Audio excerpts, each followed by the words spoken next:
Hi folks. Some days lots of videos. Some days I can't make a video for love nor money. You guys who regularly follow my channel, and I seem to always say that, know that one of the things that slowed me down on the Lakota over there was that the diaphragm was torn.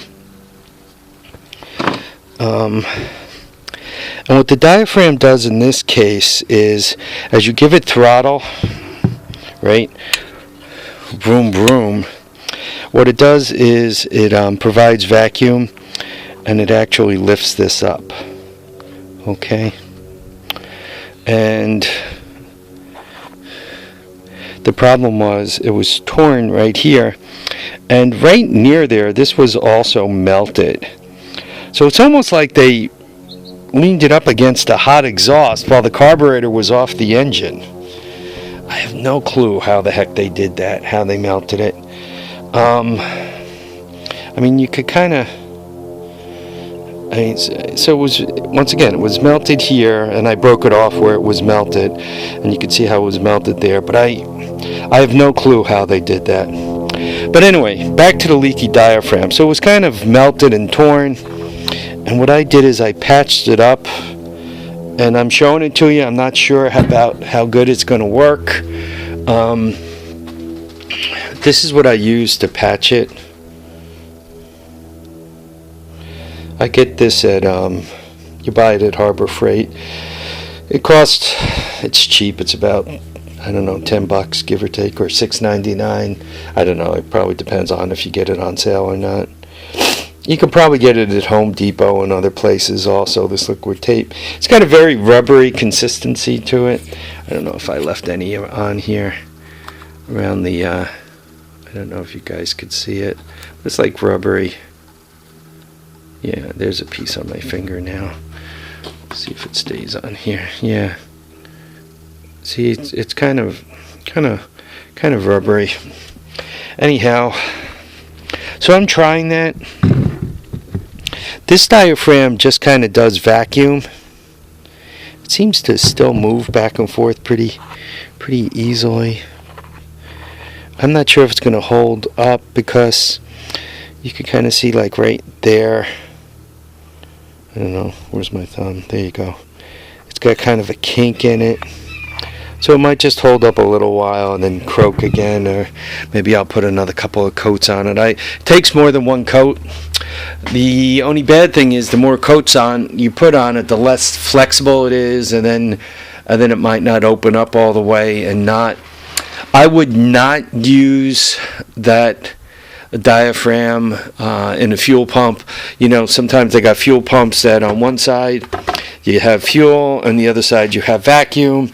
And then as you're giving the engine throttle, it kind of moves the diaphragm back and forth, because you have vacuum on one side, and depending, you gun up, it pulls on it with vacuum and let it go, pushes back. It kind of uses a spring and engine vacuum to kind of articulate the diaphragm. And then that obviously pushes fuel, and then they have a one-way valve. So fuel goes this way, and then it doesn't come back, right? I probably wouldn't use it for that, because any hole in that diaphragm could let fuel then get from that diaphragm into the engine vacuum, and the engine vacuum is provided by your crankcase. So you really don't want excess fuel running into your crankcase or dripping on the ground. So I probably wouldn't use it for that. But for simply being, on one side of this, you got the carburetor, but you don't have fuel. And on the other side of this is just vacuum. So I don't think it'll be a problem here. Or it might not work at all, and then I'm screwed. Well, I'm screwed either way, because right now it's useless. So just something I'm suggesting, if it had only a pinhole in it, it'd probably work better. My case, it's a tear, and that tear is between 1/8 and 1/4 inch, so it's a pretty good size hole, right? And it's distorted. It's not like just a flap that you could just kind of get back into place and seal. In this case, it's kind of distorted, and it kind of left, you know, kind of a triangular shaped tear with, and because it was distorted, it's not all on the same plane, so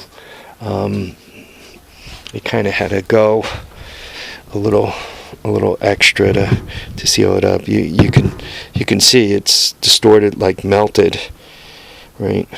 But I'm hoping that it holds up. We'll see, eh? If it doesn't, nothing ventured, nothing gained.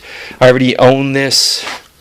I've been using it for many things, so I already own this. So if it doesn't work, it didn't cost me anything. The carburetor was dead.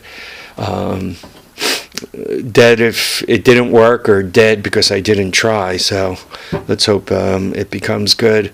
The only bad thing about playing this hacky sacky stuff like this, let's say it does work, so I get the unit fired up and I'm using it around the property, I'm all happy, and then for whatever reason I give it to my son and he gets it home and he uses it for a week, a month, a little while, and then it tears again. Then he's not exceptionally mechanical, so you know, now he's got a dead bike sitting at his house waiting for me to come and go through it and figure out what's going on. I think if it does tear, I think all it'll do is, as you give it throttle, I think it just won't wind up. I think that'll be the defect, or it'll partially wind up until it doesn't have enough vacuum to pull that open. I don't know. That's what I'm thinking. I don't know. Maybe it ran fine with the tear in there. Maybe somehow it was able to get to function with it like that. I didn't try it like that. When I went to rebuild the carb, I saw the tear, and I said, homie doesn't want to play this, especially on a bike that I just did a bunch of engine work to, and I didn't want the variable of, is this carburetor any good? If it won't start, is it the carburetor because that diaphragm is torn, or is it because something's wrong when I rebuilt everything? Or, I mean, did I slip a tooth on the timing? You know, you do all these things and you double check, and you check the compression and you double check your timing and all that. But when it won't start, now you're scratching your head trying to figure out 1,000 things that's wrong. That's why I like to use a carburetor that I know is good. I like to use my portable CDI box, or double and triple check the ignition that's on there to make sure I have spark. Because when you work on an engine, you add variables.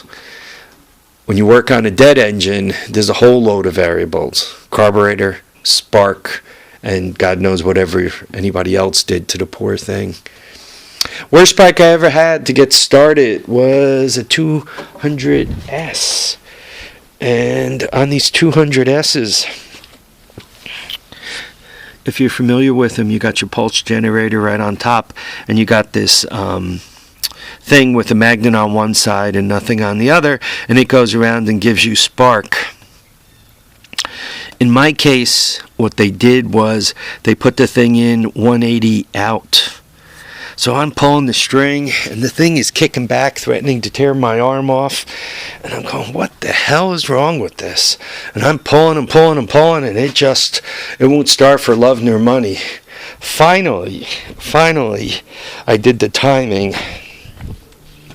You know, where you turn this until you get to fire. Then I'm looking at this thing, and I'm going, wait a minute.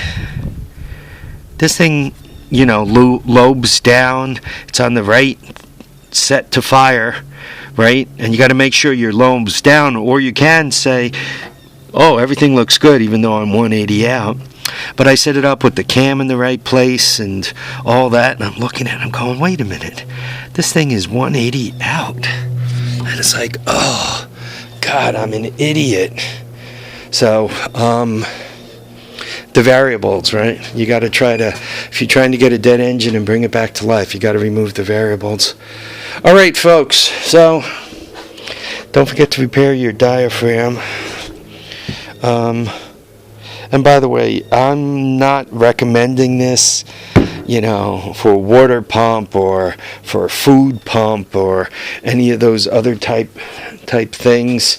I mean, it might work for you, it might not, but remember, no bunnies were hurt in the filming of this video. Folks, I want to thank you all for watching, commenting, and subscribing. Remember to keep your feet down, keep your heads up, and please get out there and enjoy all your days. Bye now, folks.